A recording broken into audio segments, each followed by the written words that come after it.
Good morning guys! Balik na sa gisingan ng maaga at balik sa face-to-face class ng mga bata. Gawa muna ako ng baon nila. Simple lang gagawin kong baon. Good morning! Simple lang yung gagawin kong baon. Mabilisan lang. And itong itsura dito sa kitchen, maayos dito dahil kagabi pa lang nag-ayos na ako. Kailangan ko lang tanggalin yung mga dry dishes. Ito lang yung kailangan kong ligpitin. And syempre magluluto ako, kaya yung mga pinaglutuan ko rin mamaya, kailangan kong ayusin at saka hugasan. Ito itsura dito sa kitchen tsaka sa dining area. And ito naman itsura dito. Itong gitnang table ngayon, marami siyang tambay na gamit. Ito yung pinto ng bookcase ni Kyle. Di pa tapos gawin kasi yun. And ito pa yung mga gamit na kailangan pang lipitin ng konti. Naiwan sila dito kasi kahapon, late na rin. Iniwan na ng ganyan yan. And good morning, Aji! Ito sila natulog sa kwarto nila. And aba, ayos na kaagad. Ang galing. Nakakatuwa naman itong mga bata. Ayos na kaagad yung room nila. Oh. Magbibihis na rin sila. Mag-ready na sila for school. Pero ayos na kaagad yung room nila, guys. Wala nang papakita sa inyo mamaya. Nagligpit na sila kaagad. Very good, very good, very good ang mga bata. Naayos na rin ni Daddy pala yung ilaw dito. Ayan, yung dalawang ilaw na sira, napalitan niya na. And here's our baon for today, guys. Mabilis ang lutuan lang, luncheon meat, scrambled egg. May roasted seaweed din yan sa ibabaw ng kanin. Tapos, tinap ko lang siya ng furikake. Happy Tuesday, guys! Good morning! Morning. Alis na sila, guys! And, maaga naman sila, pero kailangan nilang umalis. Say bye! Bye! Tulungan pa si Nika si Daddy magbaba ng basura din. Kaya, nagmamadali na rin sila. Bye-bye! See you later. Can I go with you? I wanna go with you. Okay, bye! Bye guys, sama ko sa kanila. And pakita ko rin sa inyo yung master's bedroom, guys. Ayan na lang ang liligpitin ko. Yung higaan lang talaga namin. Tsaka pick up lang ng konti. And tapos na ako. Diba? Ang sarap. Ang sarap talaga. Nandun sila sa room nila. Wala nang kailangang ayusin dito masyado. Hindi naman halos nagalaw lahat ng gamit dito. Yung higaan na lang talaga. Tsaka gabi bago matulog, nagligpit na ako ng konti rin dito. Tapos na rin ako magligpit sa labas, guys. Pero mamaya ako napapakita sa inyo yun. Nagligpit din ako ng konti pa sa room ng mga bata. Konting ayos lang naman. And then, yung room ni Kyle, hindi ko lang papakita ko na kagad sa inyo. Siguro pag tapos na, tsaka ko na lang papakita sa inyo. Para naman may konting excitement pa. Konting sneak peek pwede rin siguro. We'll see. Pag di ko matiis, papakita ko siya sa inyo. Ligpit lang muna ako dito, guys. Para makapag-rest na rin after. Tapos na ako maglinis ng kwarto, guys. Mabilis na. Ligpitan lang naman. Mabilis at tidy up lang ang ginawa ko dito. Dahil halos yung higaan lang naman ang kailangan kong ligpitin. Dahil hindi naman natulog na dito yung mga bata. Doon na sila natulog sa room nila kambal. Si Kyle naglagay lang siya ng foam doon sa baba. Nakakatuwa talaga na balik na sila sa kwarto nila. Doon na sila natutulog every single day. Simula na maayos ko yun. Magpapahinga na muna ako and mamaya na ito akong kikilos. Pero kailangan ko rin mag-edit ng vlog today dahil Tuesday na pero wala pa ako na-edit na vlog. And for sure, bukas na ako makakapag-upload. Rest na muna ako, guys, and I'll see you all later. 4:30 PM na, guys, and nandito na rin yung mga bata and ngayon pa lang tayo mag-iikot sa bahay. Nahuli yung pag-iikot natin dahil busy akong mag-edit ng vlog dahil Tuesday ngayon, kailangan ko mag-upload. And good thing naman, nahabol ko pa rin makapag-upload ng vlog kahit mga mag-3 PM na. 4 PM na rin ako uwi yung mga bata kasi nag-stay si Kyle at gusto makipaglaro sa mga kaklase sa school. Halos kakarating lang nila from school ngayon. Si Shobe ayaw talaga niya mag-stay. Gusto na daw niya umuwi. Sabi ko bumili nga siya ng potato corner para hindi siya mainip. Kaso nakalimutan daw niya magdala ng pera niya. Itong table dito, medyo na-clear ko na yung laman niya. Pero iniwan ko pa yung door ng bookcase ni Kyle. Kasi dito lang siya pwedeng ipatong. Baka kasing mabasag kapag nilagay ko kung saan-saan. Hopefully magwanda dito na ito. Pero pag hindi, malamang weekend pa yan. Nakapag-vacuum din pala ako ng buong bahay, guys. After ko mag-edit pagdating ng mga bata, nag-vacuum na rin ako ng bahay. Madumi kasi siya, ang daming mga kalat-kalat na styro at yung mga dumi. Galing doon sa mga inayos namin na furnitures kahapon. Happily na natapos ko na rin mag-vacuum kasi kanina ko pa gustong gawin yun. Kaso need kong unahin na mag-edit ng vlog. Malinis na dito sa kitchen, lahat ng hugasin, nahugasan ko na. And yung mga dry dishes na balik ko na sa mga pwesto nila. And as always, ang mga counter, pinunasan ko na rin lahat yan. Malinis na rin lahat ng counter o wala na rin laman yung sink. Yung dishwasher, di ko pa sinasalang yan kasi onti pa lang yung laman niya. Hinahabol ko ng pakita tong kitchen guys kasi maya-maya lang magluto na ako ng dinner namin. Bago dumumi ulit, mapakita ko na kaagad sa inyo. So ayan guys, yung ating living area, dining, and kitchen. Kahit busy sa pag-edit ng vlog, naayos ko pa rin naman siya. And talaga namang hindi ko siya ayusin. Ngayon, pasok naman tayo sa room nila Kambal. Hindi ko alam kung kailangan ko nang tanggalin to. Itong playroom rules, kasi sa ngayon hindi na to playroom. Room na to nila Kambal. Kanina nung pinakita ko sa inyo to, maayos na yung bed, pero inayos-ayos ko pa ng konti. Pero sobrang very good talaga sila this morning. Maaga silang nagising tapos pagpasok ko talaga, ayos na yung bed. Sobrang happy ako na nagawa nila lahat yun noong umaga. Eh natandaan nila na kailangan nilang gawin yun plus ang aga pa nilang gumising. Tingin ko ang sarap ng tulog nila dito sa bedroom na to. Nag-vacuum na rin ako dito guys, pero yung sa master's bedroom hindi ko na vacuum yun. Doon naman nahayaan ko na lang si Snow White na mag-vacuum sa masters kasi para mapasok niya yung ilalim ng kama namin. Sobrang nakakatuwa talaga pag mapasok ako sa room na to. Kasi talagang mukha na siyang room nila Kambal. Ito na yung room na kailangan nila. And talaga namang nakikita ko na happy sila na naayos ko na tong kwarto nila na para sa kanila na talaga ulit. Hindi na study room. Nabalik ko na rin lahat ng mga gamit nila dito. And nakakatawa talaga pag tinanong mo saan sila matutulog, dito daw sila matutulog sa room nila. Talagang successful yung naging pag-aayos ko dito. Sana next naman matapos ko na yung room ni Kyle. Good evening guys! Katatapos lang din namin mag-dinner. Actually, nag-dinner pa yung mga bata. Nasa mesa pa sila. Pinrep ko na yung para sa baon nila tomorrow. Ito rin yung dinner namin, carbonara. And tuna carbonara to, nilagyan ko rin siya ng ham and mushrooms. Wala akong parmesan cheese, pero yung sauce nito nilagyan ko ng cheddar cheese and tinap ko lang din siya ng parsley. Pinrep ko na kagad to sa mga bowls para bukas i-heat up ko na lang to sa microwave and magto-toast na lang ako ng bread tomorrow. Nag-toast din ako ng bread ngayong gabi. Pero di ko na pinakita yung dinner namin tonight. Tomorrow tatry kong pakita sa inyo to na may kasama pang bread. Good morning guys. It's 5:50 and mag-iinit na ako ng food ng mga bata. Na-ready ko na yun kagabi. Iniinit ko na lang yun. And magtutoast din pala ako ng bread. Ito yung tsura dito sa kitchen. Madaming dry dishes na kailangan ibalik sa mga pwesto nila. And ayan lang yung mga kailangan kong gawin. Plus, ilabas yung basura today. Gawin ko muna yung baon nila guys. And babalikan ko kayo later. And magliligpit na rin ako dito habang nakasalang yung bread nila. And here's our baon for today guys. Medyo mas natagalan akong mag-prep kasi naka-ready na to sa glass container na round. Naisip ko dito dapat siya sa may partition kasi meron ng toasted bread na kasama and ayoko nang ihiwalay ng baonan yung toasted na bread. Kaya nag-transfer patuloy ako and dagdag na hugasin tuloy yung ginawa ko lang imbis nakapag-prep na ako ng maaga. Yung toasted bread nila, ang ginamit ko dito yung Star Margarine na sweet blend. Gusto kasi nila yun.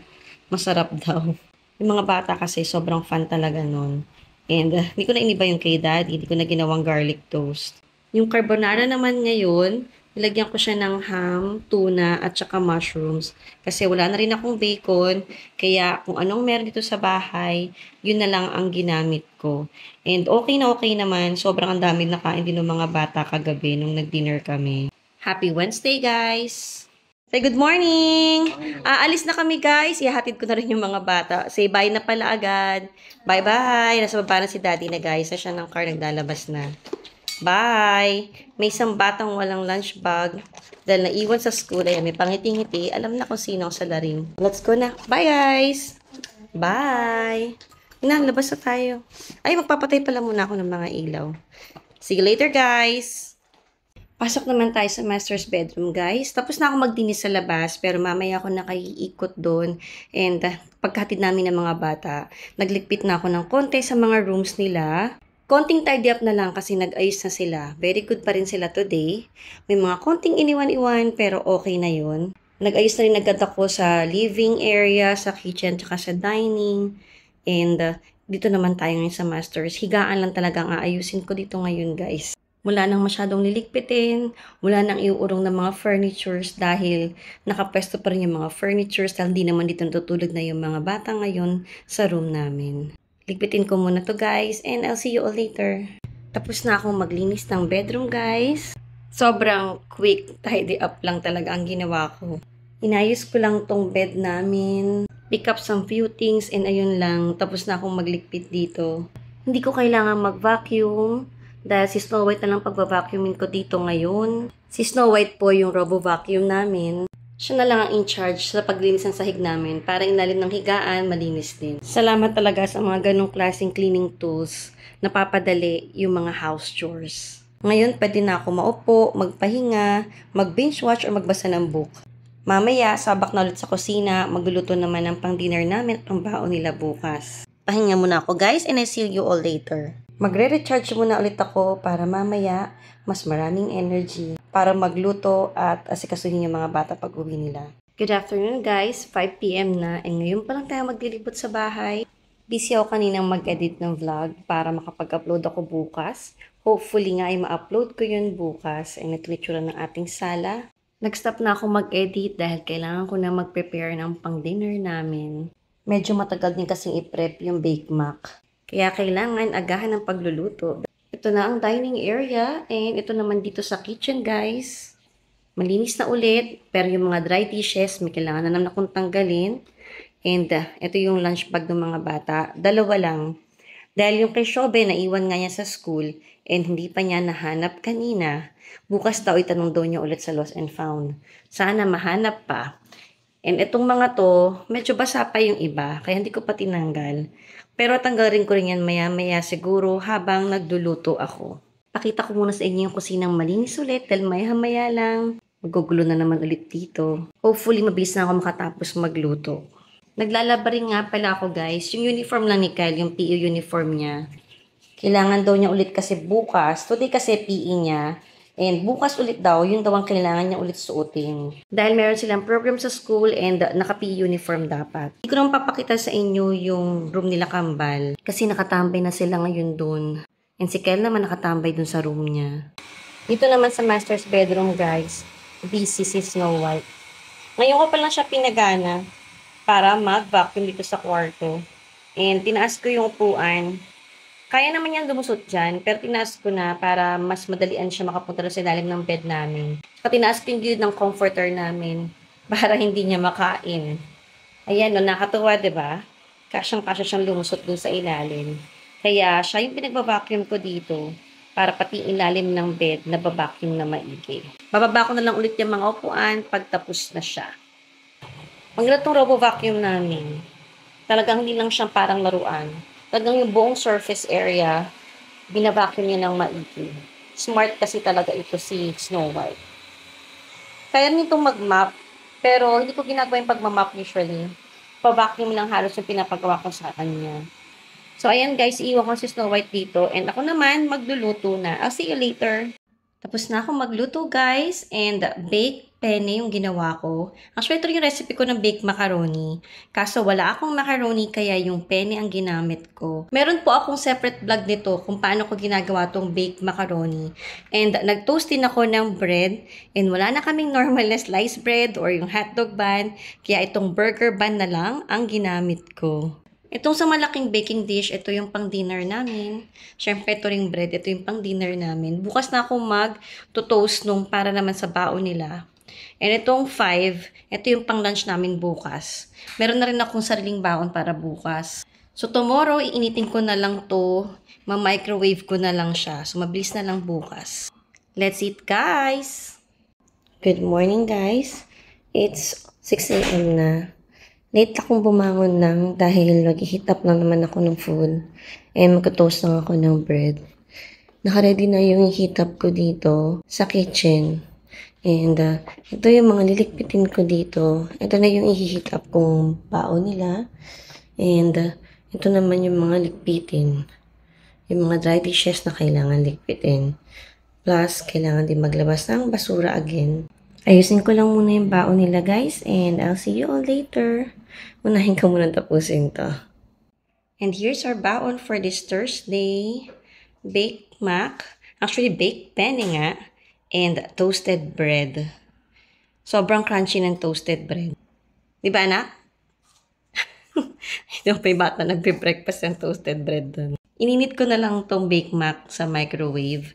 And ngayon ko lang tinost yung bread. Sa air fryer ko lang tinost, hindi na dun sa malaking oven kasi konti lang naman siya. Yung recipe ko ng Bake Mac po, meron po akong hiwalay na video niyan. Balikan nyo na lang po pag gusto nyo rin gumawa nito. Sobrang patok to sa mga bata, sobrang patok to sa family namin. And even kapag may mga gathering, ito yung lagi ko rin ginagawa. Ito yung niluluto ko. At most requested nila na ginagawa ko. Itong toasted bread sa gitna, yan yung kay Kambal. Magkasama yung baonan nila. Kasi wala na akong maliit na ganyan. Happy Thursday, guys! Good morning! Good morning. And say bye-bye! Alis na kami, guys. Maliliit na sila. Bye! Love you! Sama din pala ako. Libot ko na kayo sa master's bedroom, guys. And halos kapabalik lang namin. Pagkatid sa mga bata, hindi namin sila nahatid hanggang school. Kailangan nilang maglakad dahil sobrang traffic today. Dahil nakasara sa Bonifacio Monument. Dahil celebration ngayon, November 30. Kaya naman lahat ng kotse mapasok sa loob, lahat ng sasakyan. Kaya sobrang traffic na kailangan na nilang maglakad dahil past 7 na wala pa kami sa kalahati papuntang school. Pati si daddy nagmamadali ngayon kasi baka malate siya sa office kapag hindi pa siya umalis din. Kawawa nga yung mga bata kasi ang bigat ng mga gamit tapos kailangan nila maglakad. Late na nga sila tapos maglalakad pa sila. Pero kasi pag hindi pa sila naglakad, for sure anong oras sila aabot sa school. May test pa daw sila Kambal. And this morning, yung first subject, yun ang test nila. Sabi ko na nga lang, mag-chat sa amin kapag nakarating na sila sa school. So ayan guys, yung mga ligpitin dito sa master's bedroom. And balikan ko kayo, ligpitin ko muna to. Tapos na ako magligpit sa master's bedroom guys. And ayan, naiwan ni Kyle yung cellphone niya. Kaya binabigay ko sa kanya isang cellphone ni Shobe. Mabilis ko lang inayos tong master's bedroom kasi halos yung bed lang naman ang kailangang ayusin. Since yung tatlong bata doon tutulog sa room nila Kambal, kaya bed na lang ang nagugulo dito tuwing umaga. Yun na lang ang kailangan ko likpitin dito every single day. Kaya na pala hindi ko nakwento sa inyo pagising ko, nagbibisa silang lahat. Nakakatuwa ako sa silang gumigising. Hindi na rin sila umaasa, nagigising ko pa sila or naghihintay sa alarm ko tapos gigisingin ko sila sa morning. Hindi na usapan kasi namin. Ilipat sila ng room pero dapat magiging responsible na sila. Kusa silang gigising at kusa silang mag-a-alarm para sa pagpasok nila every single day. And so far, very good sila. For the past 3 days, nagawa nila lahat yun. Nakalimutan ko rin palang ikwento kanina habang pinakita ko yung food nila. Habang nag-dinner kami kagabi, nagkwento yung mga bata. At tuwing lunchtime daw, tinitignan ng mga classmate nila yung baon nila. And then nagtanong na nga yung mga classmate nila kung may chef daw ba sila sa bahay. Kasi ang fancy daw ng mga food nila palagi. And ang ganda daw ng pagkakaayos palagi sa lunchbox nila. Tawang-tawa taga kami ni daddy sa kwento nila. Tapos sabi ko, ano sagot ninyo? No, we don't have a chef. Sabi nila, we just have our mom. And sabi ng mga classmate nila, sila daw kasi laging tinola, adobo, menudo. Tapos sabi ng anak ko, what's wrong with that? I also eat that and that's good food. And kwento nga nila na tuwing kumakain sila talaga, nakatingin daw, pagbukas sila ng lunch nila and sinisilip kung anong baon nila.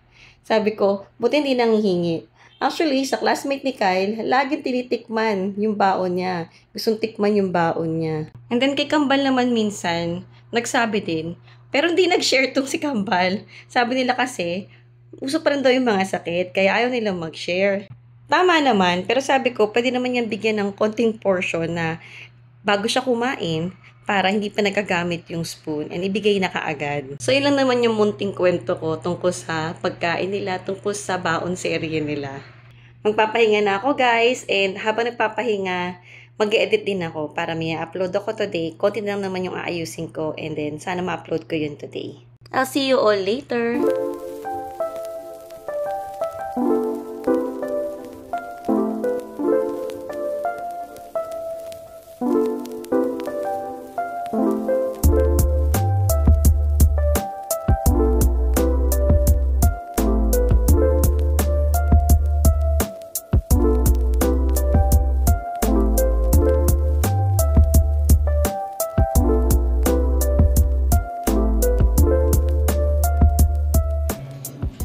Grabe na naman.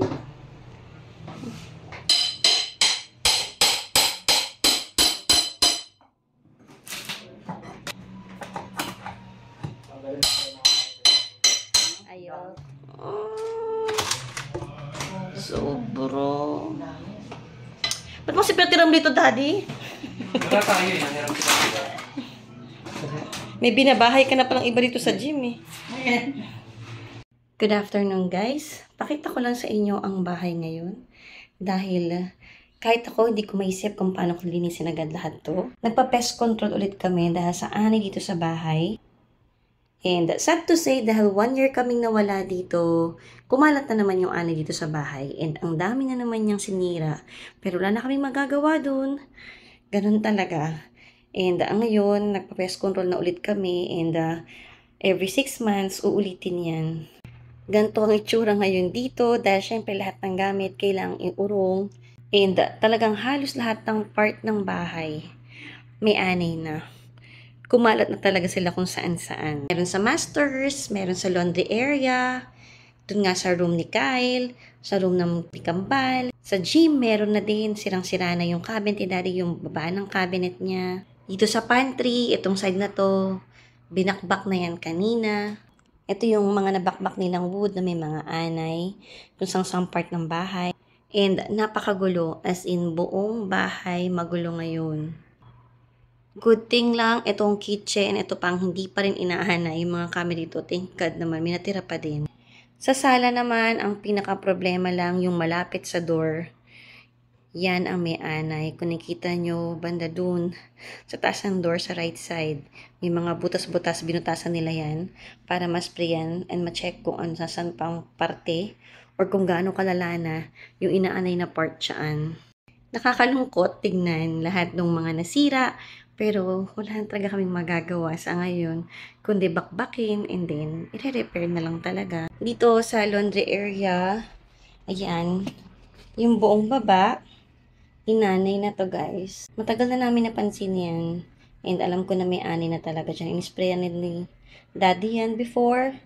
Pero ayan, pinakonsentrate din namin sprayan ngayon. And ito yung mga nilabas sa gym ni Daddy. Ito yung mga gamit na nilabas dito sa gitna para mas maayos na masprayan doon at mabakbak yung cabinet. Pasok na tayo sa gym ni Daddy. And ayan na ang ilalim. Actually, gumawa ako ng footage nito na pinakitang buhay na buhay ng mga anay dito sa ilalim. Grabe, kinikilabutan nga ako eh. Ewan ko kung masasama ko dito yon yung clip na yon. Pasintabi na lang po kung may sasama ko yung clip dito kasi talagang sa mga takot sa mga ganong insekto, nakakadili talaga siyang tingnan. And ayan na siya. And parang ang direksyon namin dito, patanggal na talaga tong buong cabinet na to. And baka mag-shelves na lang kami dito.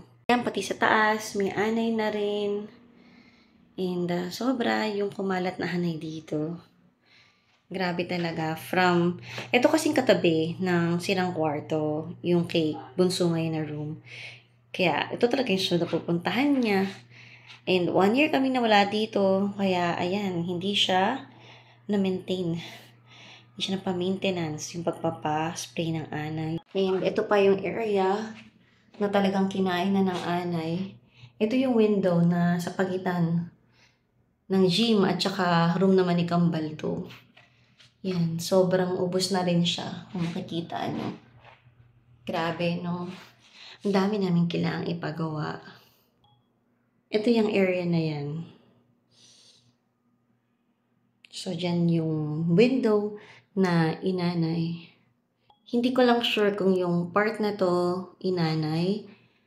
Hindi ko alam eh. Si Daddy kasi kausap nila. Parang kung di nila binakbak. So, I think hindi pa to na-invest ng anay itong window naman na to.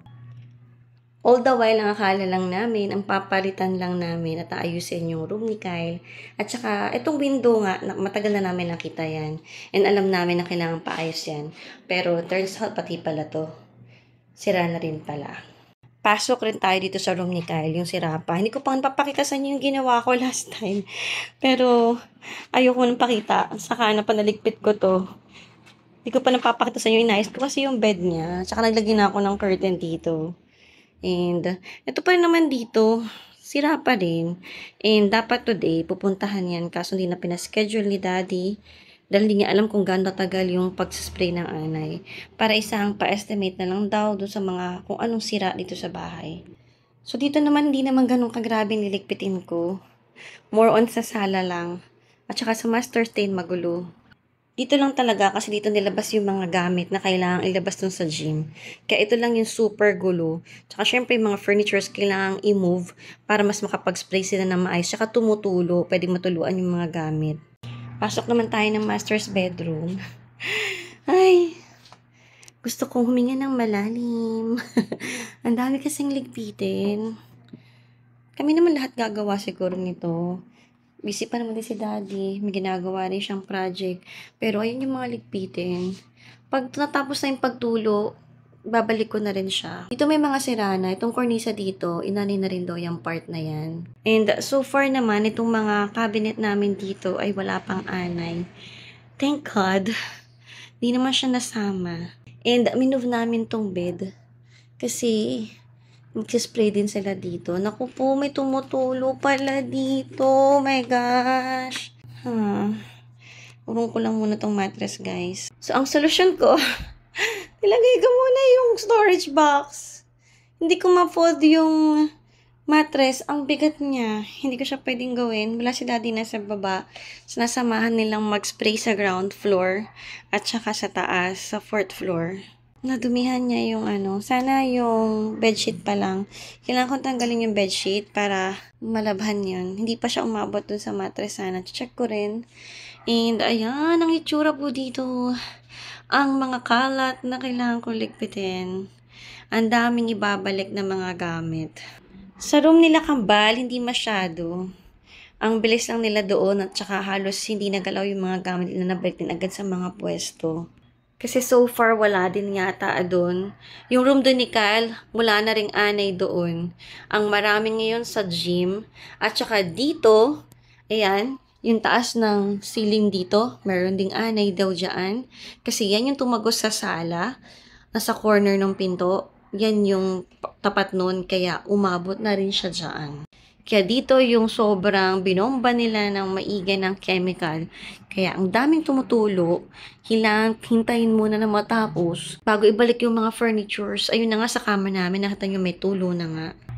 So ayan guys, ang mga ligpitin ko. For sure, hindi ko na ito mabi-video kung paano ko sila ayusin, paano namin naayusin. Kasi ang focus ko malamang basta maayos na siya, mabalik na yung mga dapat ayusin. Isahan ko sa room for sure. Kasi mamayang gabi doon kami matutulog. Kailangan ko magpalitin ng mga bedsheet. And kung pwede nang igilid-gilid yung mga furnitures, yun, ibabalik na sila sa mga pwesto nila. And isa rin ito siguro sa pinakamadaling ayusin, itong room ni Kyle. Kasi babalik ko lang itong mga ginitna niya. Yan lang naman yung halos nakalat dito. Ang very problematic na area, yung gym ni Daddy. Hindi ko alam kung saan pepesto yung mga gamit niya. Dahil hindi pwedeng ibalik yung mga gamit niya lahat dito sa ngayon. Dahil ayan na nga, sira ang ilalim. So, pasok tayo sa room nila kambal. Say hi! Hi! So, andito yung tatlo nakatambay. And ayan nga, wala namang binago dito. Wala naman sila masyadong ginulo. Except, itong cabinet lang nito, ang kailangan nilang move. Dahil, ayan. Yan yung karugtong nito. Nasa gym yan. So, ito yung kinain ng anay. Kaya, kailangan nilang bakbakin yan. And, sprayan ng husto. And itong cabinet na to, hindi pa binabalik na isandal dun para tumulo muna kung ano yung mga dapat tumulo. Hindi muna binalik yan sa area niya. And then, ito rin sa area na to, yan yung kailangan ayusin. Pero banda ron, hindi pa naman. Ito lang talagang area na to. And ito rin corner ng closet nila. Yan yung sira din. Ito yung kailangan mga linisin. Ayan, pa nag-spray sila, minsan tumutulo ng ganyan sa wall. Kailangan punasan yan kasi minsan ang hirap ng tanggalin yan. So, ayan yung mga kailangan ligpitin, guys. Ikot ko pa kayo sa mga kaguluhan. Ayan, kailangan itapon. Kailangan balik sa pwesto tong mga to. Ito, hindi pa to si tuyo kanina tong laundry ko. Kaya naiwan pa siya dyan. Pag tuyo na yan, kukunin ko na rin lahat yan. And hindi ko alam saan ako magkisimula talaga. Pero ayan na siya. Magdiligpit muna ako. And we'll see you again kapag tapos ko ng lahat to.